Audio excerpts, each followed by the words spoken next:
if I click a picture of you now, it freezes you in this time-space thing. I'm using a mechanical device. I'm not painting you. So there's a kind of objectivity that is sort of associated historically with the mechanical device and its ability to capture what it's shooting, right? If you start with that, then any picture of the family taken by a camera has to be a picture of the family, right?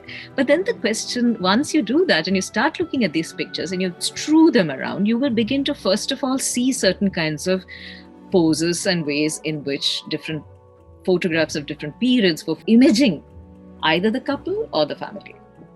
But having said that, there's something more to it. And I thought about it in the context of a time when, not so much in India, but certainly outside India, there were many women who were using the camera to take self-portraits of being battered. So wives who were being beaten up were taking pictures of themselves as, bodies on which domestic violence had been perpetrated. Now, put that as an adjacent picture to the happy family picture. I mean, the photograph of the family can only be a happy image. You can have birthdays, you can have weddings, you can have just get-togethers, you can have the post-family picture, you can have the candid family picture, but it's always taken at the moment of happiness, right?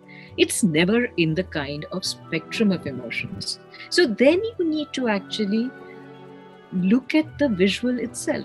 What is it actually rendering as normative, right? And what are the kinds of codes within that in terms of how do you represent togetherness? It's the way you bunch people together. We've all done this. We've all said, oh, come together, come together.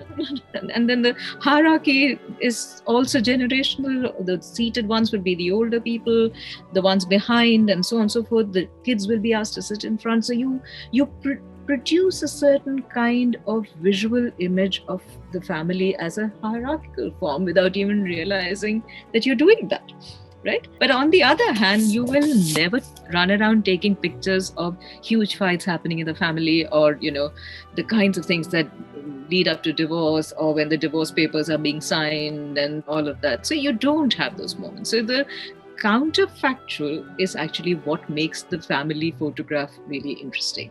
That which is not there.